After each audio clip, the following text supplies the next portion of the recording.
Olá, sejam todos muito bem-vindos. Aqui Léo Soares, entrevistador do canal Operação Policial. Hoje à frente do quadro Que Lei é Essa, com o promotor de justiça Fernando Gaburri. Vamos falar sobre capacitismo. Gente, esse é um termo muito importante e que tem que entrar na consciência de todos nós.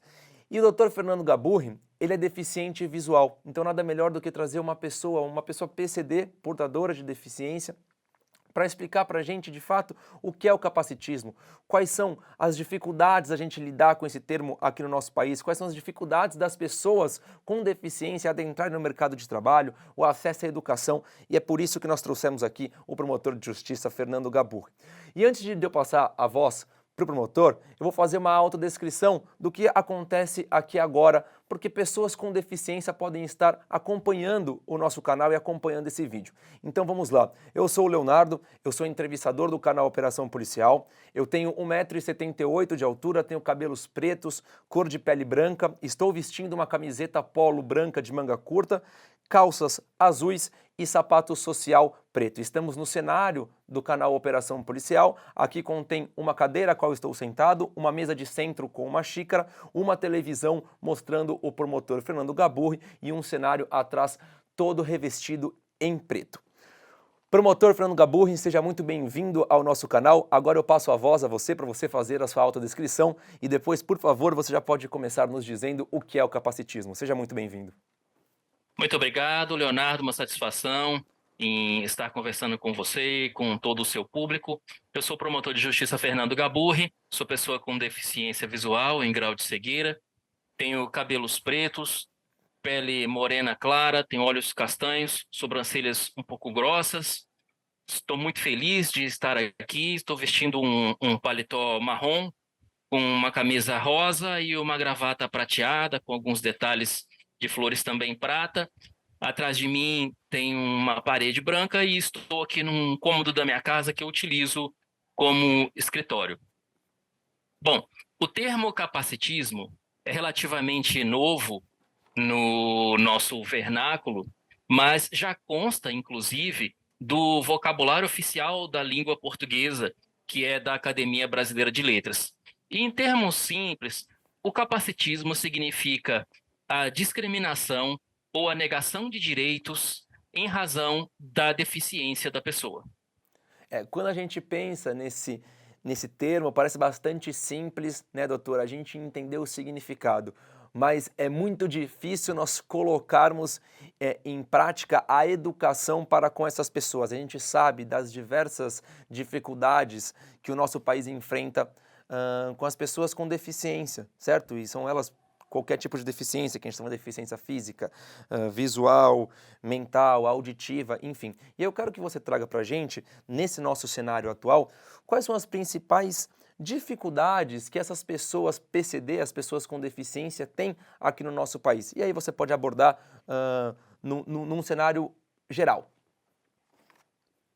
Bom, o próprio conceito de deficiência, segundo o modelo biopsicossocial, significa a interação de um impedimento corporal, seja ele sensorial, como no caso da deficiência visual ou auditiva, seja ele mental ou intelectual, seja ele físico, como no caso das pessoas com deficiência física, a exemplo da pessoa que utiliza a cadeira de rodas. Mas o conceito de deficiência não se esgota no impedimento do corpo da pessoa. Essa era a noção do modelo médico. O modelo social vai além para entender que a deficiência decorre da interação desses impedimentos com as mais diversas barreiras impostas pela sociedade, e quando há a somatória desses impedimentos com essas barreiras impostas pela sociedade, acarreta no prejuízo, ou seja, a pessoa se mostra prejudicada no exercício de direitos em pé de igualdade com as demais pessoas. E essas barreiras podem ser das diversas naturezas. As barreiras podem ser atitudinais, que decorrem das atitudes da pessoa, a barreira pode ser arquitetônica que decorre, por exemplo, de um prédio que não está apto a receber pessoas que não podem subir escadas, barreiras nas telecomunicações, como se passam com sites, portais públicos ou privados que não sejam acessíveis às pessoas com algum tipo de deficiência. Então, há inúmeras barreiras que, somadas com um impedimento corporal da pessoa, acarreta no prejuízo no exercício de direitos. E aí a somatória de todos esses fatores é que gera o conceito atual de pessoa com deficiência. E quando a gente trata do capacitismo, doutor, e trazendo esse termo para a nossa atual realidade, podendo chamar isso de um termo novo, vamos dizer assim, você acha que isso já é um avanço para as melhorias? Quando eu digo do que estamos trabalhando para melhorar a vida de uma pessoa com deficiência? Eu penso que toda informação é importante para a conscientização da sociedade e para a eliminação da ignorância, ignorância no sentido de desconhecimento. E quanto mais conscientizada é a nossa sociedade, maior é a chance de minimizar a existência de barreiras. Eu posso dizer, até por experiência própria, que muitas barreiras decorrem do desconhecimento. Então, às vezes, uma pessoa não sabe, por exemplo, como cumprimentar uma pessoa com deficiência visual e deixa de cumprimentar essa pessoa por essa razão. A partir do momento que ela entende que é possível apertar a mão de uma pessoa que não enxerga, e veja, eu digo isso porque coisas que já aconteceram comigo parecem tão simples, mas a partir de quando essa pessoa percebe que é possível apertar a mão de uma pessoa que não enxerga, como é possível apertar a mão de qualquer outra pessoa, então essa barreira é rompida e esse ato que era inibido passa a ser praticado com naturalidade. Mas veja só, a palavra capacitismo é nova, mas as práticas capacitistas podem ser encontradas ao longo da história, inclusive da história antiga. É possível nós lembrarmos nos nossos livros de história, e não é necessária a formação em nível superior, mas na nossa própria formação em nível fundamental e médio, nós lembramos que na Grécia e em Roma, as pessoas com deficiência eram descartadas porque elas não serviam para a guerra, e as pessoas que não serviam para a guerra eram um peso na sociedade. Então, elas não mereciam sobreviver. Então, vejam, essa é uma limitação ao exercício de direitos, ou uma negação ao exercício de direitos em decorrência da deficiência.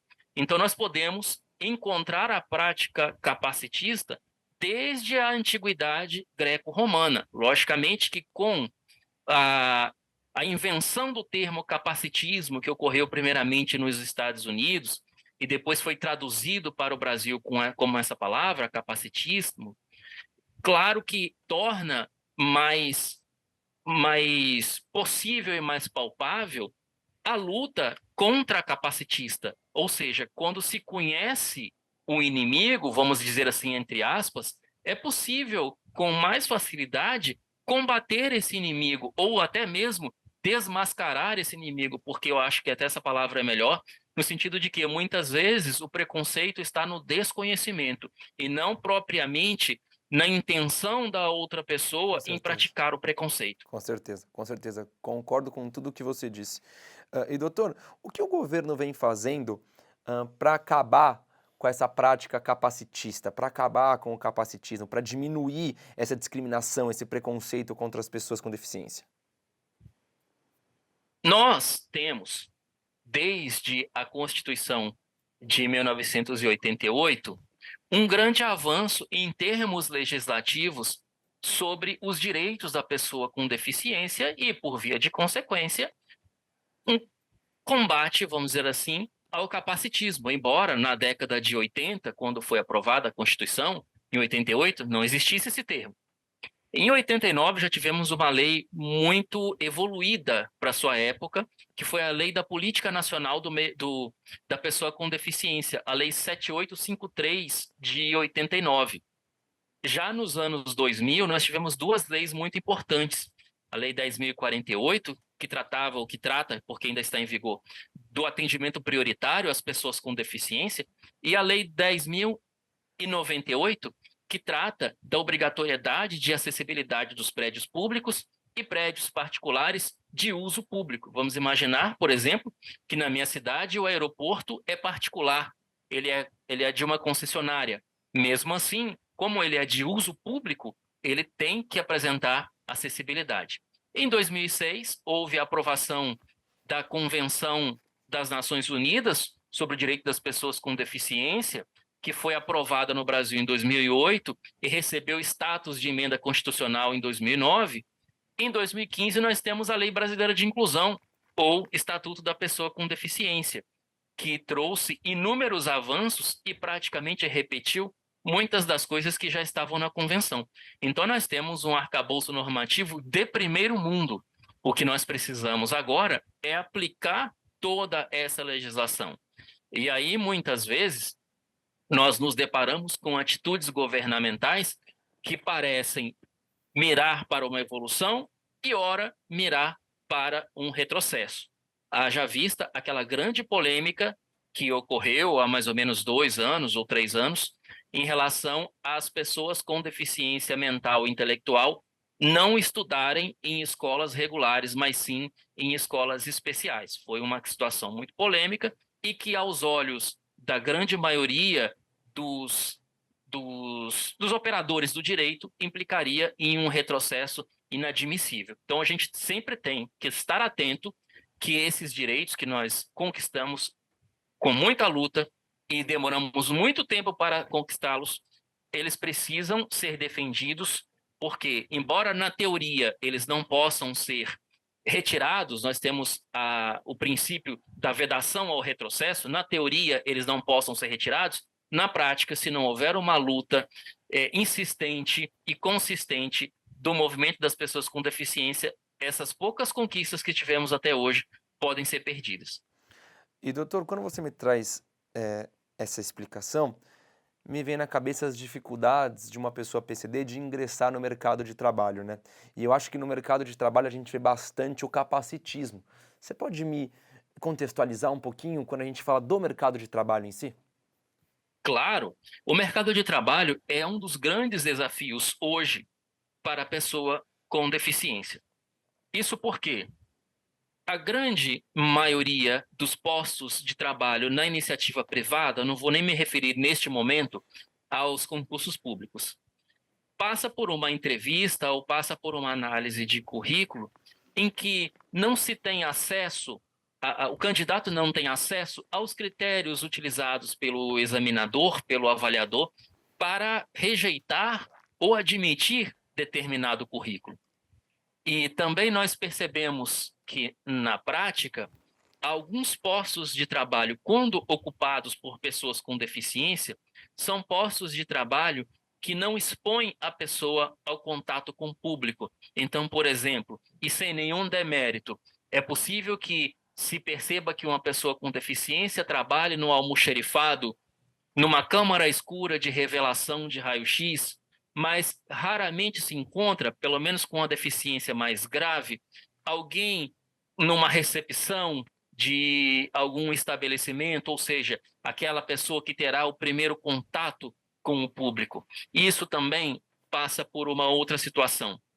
Muitas vezes o empregador, sem conhecer, entende que, se admitir uma pessoa com deficiência, terá elevados custos de adaptação da sua empresa, do seu estabelecimento, para receber essa pessoa. Então, antes mesmo de questionar o que você precisa de adaptação aqui, ele entende que é menos arriscado optar pela rejeição daquela pessoa. E veja, nós temos uma lei, que é a Lei 8.213, da década de 90, que prevê cotas para que as empresas particulares admitam pessoas com deficiência, que vai de 1 a 5%, a depender da quantidade de empregados naqueles quadros daquela empresa. E muitas vezes essas empresas têm vagas para pessoas com deficiência, ou seja, ainda não preencheu as cotas e permanecem sem preencher por razões como essas. Mas, doutor, essa empresa que não segue essa legislação, que não coloca dentro do seu número de colaboradores uma pessoa PCD ou algumas pessoas PCD, de acordo com o número total de funcionários da empresa, o tamanho da empresa, ela não sofre nenhuma punição? Ela simplesmente opta por não colocar e não tem uma fiscalização? Existe a fiscalização do Ministério do Trabalho, que é um órgão da Presidência da República, vinculado à Presidência da República, e existe a fiscalização do Ministério Público do Trabalho, que é um dos ramos do Ministério Público situado na esfera da União.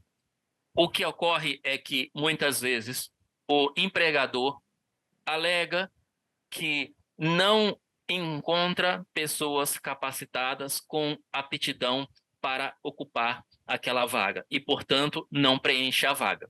Mas nós podemos lembrar de uma situação que recebeu um grande foco da mídia recentemente, que foi a Caixa Econômica Federal se vendo obrigada a fazer um concurso específico para pessoas com deficiência. Isso por quê?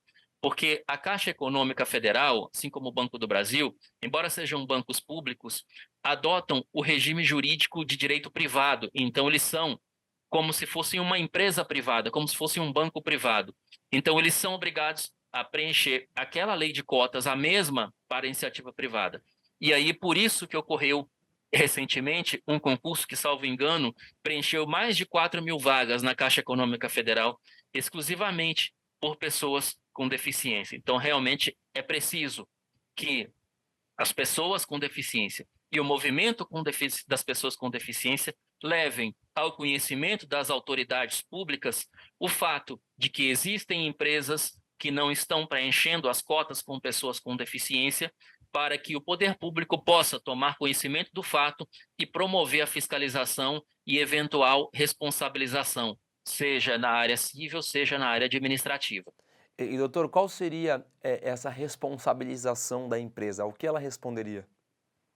Ela pode ser chamada a celebrar um termo de ajustamento de conduta com o Ministério Público do Trabalho para, dentro de um determinado prazo, preencher as cotas e, em caso de descumprimento, ela pode se ver obrigada a pagar uma multa. Além do que, o termo de ajustamento de conduta, esse instrumento, esse acordo firmado entre um particular e o Ministério Público, ele pode ser executado na justiça, ou seja, o Ministério Público pode ajuizar uma ação para obrigar a empresa a cumprir aquela obrigação que consta do termo de ajustamento de conduta. Essas seriam as medidas mais comuns movidas pelo Ministério Público do Trabalho, adotadas pelo Ministério Público do Trabalho, no sentido de preencher as cotas na iniciativa privada em relação às pessoas com deficiência. E o que as empresas pensam sobre essas vagas para PCDs, promotor? Bom, muitas vezes as empresas pensam que essas vagas vão ser preenchidas por pessoas que receberão salário e que não prestarão nenhum tipo de colaboração para essas empresas. Algo do tipo, eu vou pagar o seu salário, vou assinar a sua carteira e você pode ficar aí na sua casa, não precisa vir trabalhar. E, na verdade, isso significa um grande desconhecimento na potencialidade da pessoa com deficiência em poder colaborar com aquela empresa. E muitas vezes a pessoa com deficiência tem meios alternativos de fazer alguma coisa sem aquela habilidade, aquele sentido que lhe falta. Então, por exemplo, uma pessoa com deficiência visual que não vai poder ler com os olhos a tela de um computador, vai poder ter o total conhecimento do que tem na tela desse computador mediante a utilização de um leitor de telas, que é o que eu estou utilizando aqui. Então, há necessidade, principalmente, de que nós vençamos essa barreira atitudinal, essa barreira que decorre do desconhecimento, que decorre do comportamento das pessoas em relação às pessoas com deficiência, e assim que nós vencermos essa barreira atitudinal, isso se faz com a conscientização, com a informação, eu acredito que os direitos das pessoas com deficiência serão exercidos com mais com mais eficiência. E você poderia me perguntar, quais são os direitos das pessoas com deficiência? Eu lhe responderia, são os mesmos de todas as outras pessoas. É, As pessoas com deficiência não querem nenhum direito a mais do que os outros direitos que as outras pessoas têm. exato, na verdade, a pessoa com deficiência, ela só busca a igualdade, né? O mesmo Só tratamento. busca a igualdade, E o que parece ser justamente. tão simples tem barreiras muito complicadas de serem derrubadas. É por isso que a gente está conversando aqui, né, doutor? Porque seria muito interessante se esse termo aqui ele nem existisse. O termo capacitismo, na minha opinião, não deveria nem existir, porque não deveria existir o capacitismo. Você entende o que eu quero dizer? Eu acho que Sim, isso deveria fluir naturalmente, de uma pessoa com deficiência ter o mesmo direito, ter o mesmo salário, poder conquistar a mesma vaga de uma pessoa sem deficiência, certo? Ó, você é uma pessoa com deficiência visual, certo? Eu não tenho deficiência visual. A gente está conversando aqui no mesmo parâmetro, você concorda? Por que que isso não pode sim. acontecer dentro de um ambiente de trabalho, um chefe com o seu subordinado, funcionários de diferentes setores? Poderia acontecer. Na verdade, não poderia, tem que acontecer, né? E não só no ambiente de trabalho, mas o capacitismo também se faz presente em outros ambientes, como, por exemplo, nos ambientes sociais. Com certeza. Por exemplo, a pessoa com deficiência ter direito de sair sozinha, de pegar um ônibus, de pegar um táxi. Ela, por exemplo, ela não tem as condições de dirigir o carro, mas ela tem condições de se valer de um aplicativo no seu telefone celular, escolher para onde ela quer ir, chamar um motorista, um táxi, um motorista por aplicativo e ir para o seu destino. E, e, e e precisamos que a sociedade reconheça que nós também somos consumidores, que nós também entramos na loja, nós também compramos, nós também queremos escolher a cor da nossa roupa, o estilo da nossa roupa. E uma coisa muito comum, Léo, é as pessoas que não têm deficiência não se dirigirem à pessoa com deficiência, mas sim ao seu acompanhante. Então, por exemplo, eu vou a uma loja com a minha esposa. A primeira coisa que dizem para ela faz o seguinte: você quer botar ele sentado ali? E, e quando eu vou comprar alguma coisa, ele se dirige a ela. Ele gosta de que estilo? Ele gosta mais clássico, ele gosta mais jovem, ele gosta cores mais vivas, cores mais neutras, e se dirigem à pessoa que está nos acompanhando. Então, eu acredito que, assim, claro que nós precisamos mostrar para as pessoas sem revolta, sem raiva, sem ódio, que não é assim que se faz. Então, o que que a pessoa pode fazer? Primeiramente, ela dirige-se à pessoa com deficiência. Você quer sentar? Tem um banco ali. Eu vou dizer, não, obrigado, eu prefiro ficar em pé. Então, coisas desse tipo é que nós precisamos ainda evoluir muito. Por exemplo, uma outra forma de capacitismo é entender, é achar que a pessoa com deficiência é assexualizada.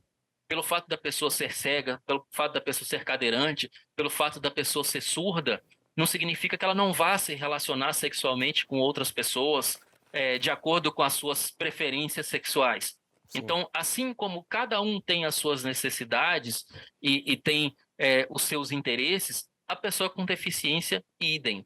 Então, não é possível que se estranhe, não é aceitável que se estranhe. Olha, poxa, até fulaninho que não enxerga está namorando, por quê? Por que até fulaninho? Se todo mundo namora, por que ele também não pode? São coisas que a gente precisa vencer no nosso dia a dia. Doutor, essas são as principais práticas capacitistas que as pessoas sem deficiência praticam no dia a dia. E eu acho que é muito Sim, isso que você falou. Essa falta do conhecimento torna o capacitismo mais forte. Então, você tendo o conhecimento, você sendo instruído, eu acho que a gente pode melhorar muito esse cenário. E eu digo com uma pessoa como eu. Por exemplo, eu em algum momento da minha vida já devo ter sido capacitista em algum momento, e não soube que estava sendo capacitista, porque na verdade eu não queria cometer ali uma indignação à pessoa deficiente. Nada disso. Mas eu não fui instruído até aquele momento a agir da maneira correta. É isso que você falou. A pessoa que trabalha numa loja, por exemplo, que vai atender uma pessoa com deficiência, ela não precisa chegar no acompanhante, ela pode muito bem chegar nessa pessoa que é igual a todas as outras e apenas tem uma deficiência para tratá-la com respeito e do modo que ela tem que ser tratada, né? com certeza, com certeza. Doutor, qual é o percentual da população que nós temos hoje com deficiência? O nosso último censo é o de 2010. Por conta da pandemia, o censo de 2020 foi adiado, então nós ainda não temos os dados oficiais do IBGE. Em 2010, nós tínhamos em torno de 25% da população brasileira com alguma deficiência. Então, imaginemos que naquela época a população brasileira estava em torno de 220 milhões de habitantes. Nós temos cerca aí de 45 milhões de pessoas com pelo menos uma deficiência. Logicamente que existem as pessoas que têm deficiências múltiplas, ou seja, elas podem ter deficiência visual e auditiva, visual e física, visual e mental, ou enfim, poderá haver a combinação de outras deficiências em uma única pessoa, mas nós temos esse percentual. Então, ou seja, em termos percentuais, em termos estatísticos, um quarto da população é pessoa com deficiência. Então, a cada 3 pessoas que você vai encontrar na rua, uma delas certamente terá alguma deficiência. Então, hoje, a coisa mais certa de acontecer é que em um determinado dia uma pessoa vai sair e vai se deparar, pelo menos, com uma pessoa com deficiência, se é que não vai encontrar mais. Com certeza. Você me trazendo esse número, na minha opinião, se uma empresa tem 100 colaboradores, 25 teriam que ter deficiência, certo? Ou deveriam ser aceitos por ter deficiência. Na minha opinião, acho que a gente tem que aumentar um pouco esse número. Só que se a gente tem um número pequeno que não está sendo correspondido, vou chamar assim, né? É uma barreira muito grande. Porque quando você me fala, doutor, que nós temos de 1 a 5% de colaboradores que, na cota de colaboradores para deficiência, e muitas vezes nem esse número é seguido, se a gente aumentar esse número, vai preocupar mais ainda, né? 5% são nas empresas que têm nos seus quadros acima de 1.000 empregados. Olha só, olha só. Então, né, quando a gente pega uma empresa pequena que tem que ter um colaborador, por exemplo, um colaborador numa empresa bem menor, né?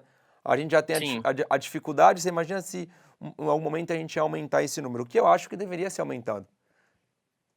Na minha opinião, a gente deveria ver mais pessoas mais pessoas com deficiência realmente trabalhando dentro das empresas. E quando eu digo empresa, eu estou dizendo do setor inteiro, tá? O setor sim. público, o setor privado, enfim, todos os setores. Até porque muitas vezes o setor público ele traz para a gente uma questão ah, de demonstrar o que deve ser feito, né? Então, é como se o setor privado tivesse que se espelhar no setor público. Então, por isso que quando eu digo que as empresas deveriam aceitar mais isso, e tem que aceitar porque está em lei, e você ser capacitista, você viola o direito humano, eu acho que isso tem que ser correspondido para todas as empresas, todos os setores. Já o setor público tem um diferencial porque o ingresso depende de aprovação em concurso público. Certo. Então, pode ocorrer de um concurso público não passar nenhuma pessoa com deficiência. E aí não há o que se possa fazer. Mas, por exemplo, no meu concurso, no Ministério Público da Bahia, Uhum. eu fiz esse concurso em 2019 e ingressei em 2020. Antes disso, eu fui procurador do município de Natal, no Rio Grande do Norte. Eu fui o único candidato com deficiência que foi aprovado no concurso. Então, independentemente, da minha colocação nesse concurso, eu entraria porque não houve outro. E em todo esse universo do Ministério Público da Bahia, nós não temos nenhum outro promotor de justiça, pelo menos que eu tenha conhecimento, aqui na Bahia, que tenha algum tipo de deficiência sensorial ou intelectual. Então, eu digo visual, auditiva, mental ou intelectual. Se nós temos algum com deficiência física, também desconheço. Então, eu acredito que nesse universo de mais de 600 promotores de justiça aqui no estado da Bahia, eu seja o único promotor com deficiência. E isso, para mim, eu sempre falo, não é motivo de orgulho, não é motivo de festa.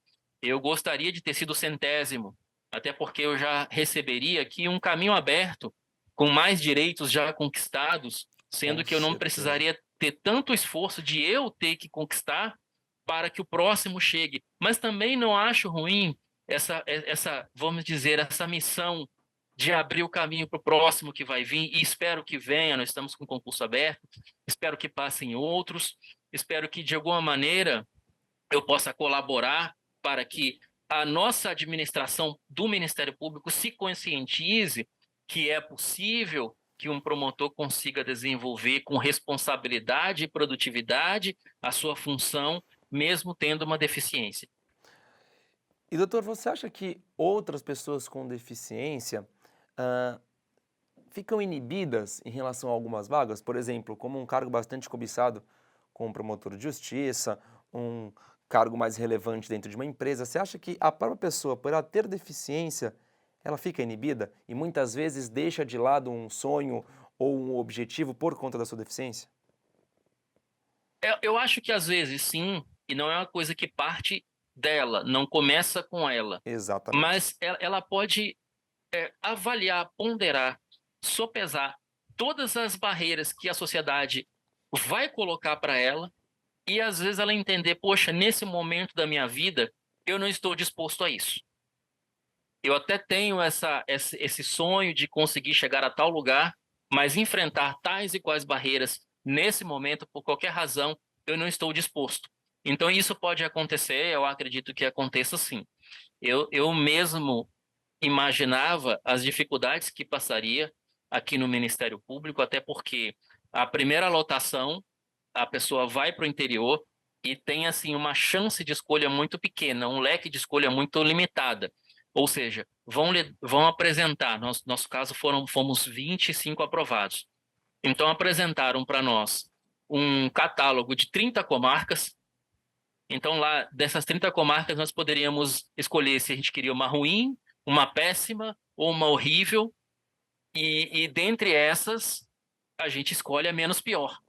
Mas ninguém vai lhe dar a chance. Você quer ficar aqui na capital? Não. Você quer ficar num grande centro? Não. Eu, pelo menos, não tive essa oportunidade. Então, precisei de ir para um lugar distante, que não me oferecia a acessibilidade necessária, mas com o tempo, e graças a Deus, com pouco tempo, eu consegui me aproximar da capital. Hoje eu sou lotado numa comarca da região metropolitana, o que me permite morar na capital. E para mim, e para qualquer pessoa com deficiência, isso é importante. E é importante por quê?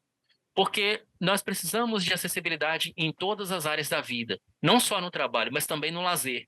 E uma cidade pequena não tem um lazer adaptado a uma pessoa com deficiência. Não tem um teatro, não tem, eu não gosto de cinema, mas eu gosto de teatro. Não teria isso em outra cidade.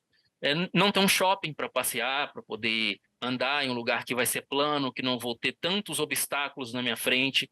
Enfim, então tudo isso é levado em consideração pela pessoa com deficiência no momento de assumir um compromisso, ou então de se expor a um desafio, se submeter a um desafio. Eu vou fazer um concurso sabendo que a minha primeira lotação vai ser ruim. Eu estou disposto a fazer esse concurso, ter todas as renúncias que são necessárias para se preparar para um concurso público. Final de semana acabou, sair com namorada acabou, sair com família acabou, para passar em concurso é assim.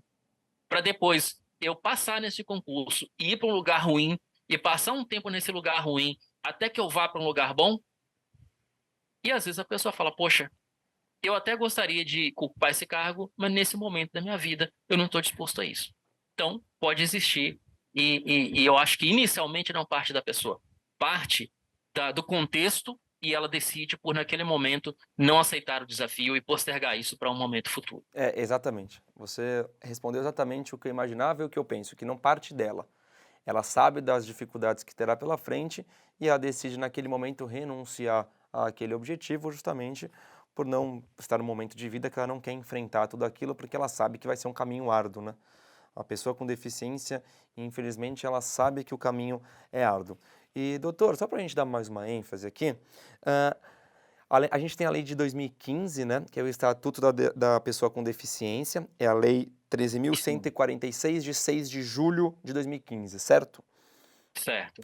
O que ela prevê? O que essa lei prevê? O que essa lei conta pra gente? Essa é uma pergunta curiosa, porque se eu lhe respondesse que ela não prevê nada demais, eu estaria sendo até cômico. Mas ela não prevê nada demais, ela simplesmente reescreve o que já está na Constituição. Mas ela é importante porque aqui no Brasil nós temos uma história de lei que pega e lei que não pega. Essa pegou. Então, ela na sua grande maioria, claro que ela traz novidades, mas na sua grande maioria, ela diz que a pessoa com deficiência tem direito à educação. Ora, mas quem não tem? Que a pessoa com deficiência tem direito à saúde, que a pessoa com deficiência tem direito à moradia, que a pessoa com deficiência tem direito ao trabalho.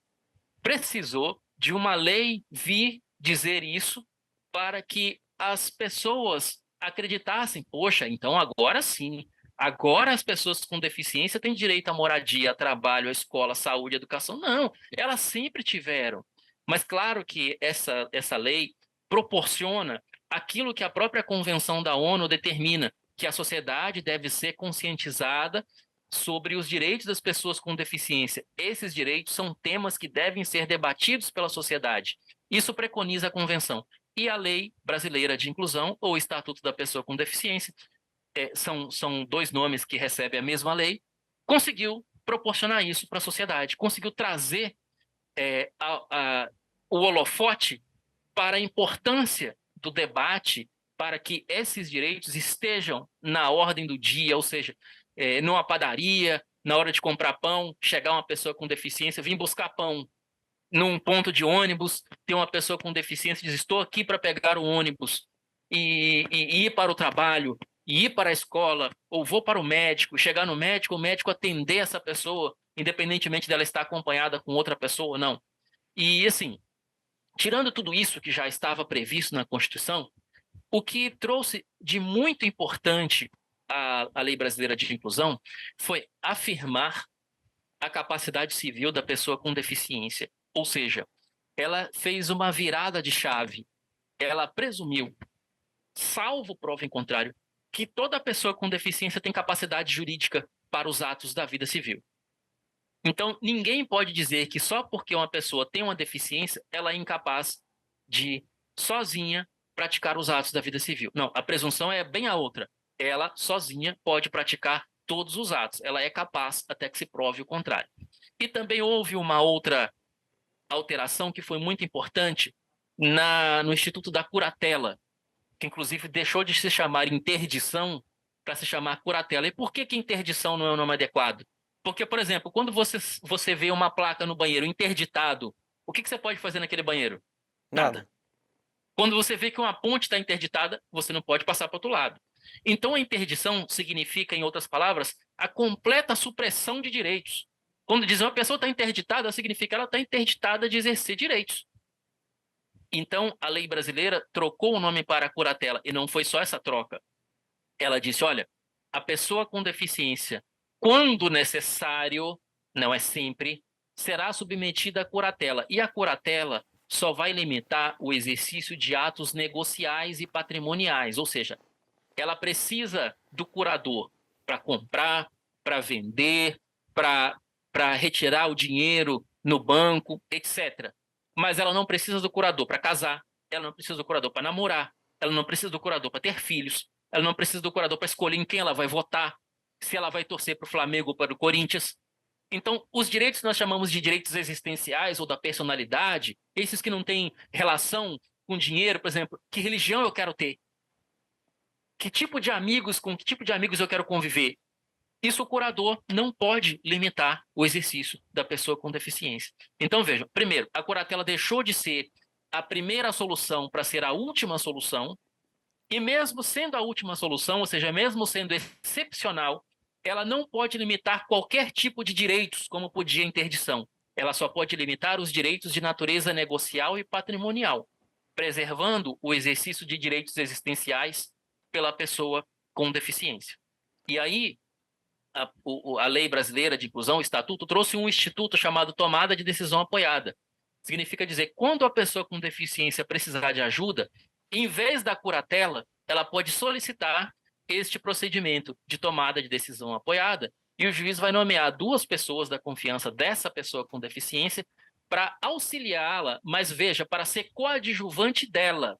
Quem vai tomar a decisão é a pessoa. Os outros dois apoiadores vão ficar ali do lado, na retaguarda, para dar as informações necessárias para que a pessoa decida se quer fazer de um jeito ou de outro. Muito Então, bom. a autonomia e a independência da pessoa com deficiência foi potencializada com a Lei Brasileira de Inclusão. Muito bom, muito bom. Promotor Fernando Gaburri, esquecemos de alguma coisa? Você quer colocar mais algum ponto aqui importante na nossa entrevista? Bom, eu diria assim que essa iniciativa de nós estarmos debatendo esse ponto já é uma atitude contracapacitista. Eu espero que esse vídeo tenha o alcance do maior número de pessoas possível para que essa nossa luta possa ser levada adiante e que possamos deixar para as gerações futuras uma sociedade melhor do que a que nós encontramos. Eu gostaria muito de agradecer pelo convite. Eu fico à disposição caso você tenha mais alguma pergunta, mas acho que a gente abordou os principais pontos sobre o capacitismo e acho que esse serviço que nós estamos prestando para a sociedade é de enorme importância. Doutor, mais uma vez, muito obrigado. De verdade, foi um prazer conhecê-lo, foi um prazer conversar contigo. Vou aqui pontuar uma coisa bastante importante que reflete na minha carreira como jornalista. Essa nossa entrevista sobre capacitismo mudou a forma como eu vou abordar algumas situações e a forma como eu vou abrir os outros programas que eu faço aqui no canal Operação Policial, porque antes eu não fazia autodescrição e a partir de agora, com enorme respeito a toda a população PCD, a todas as pessoas portadoras de deficiência, eu vou fazer em todos os meus vídeos uma abertura com autodescrição. Muito obrigado por esse momento, muito obrigado por ter aceitado o nosso convite de falar sobre capacitismo.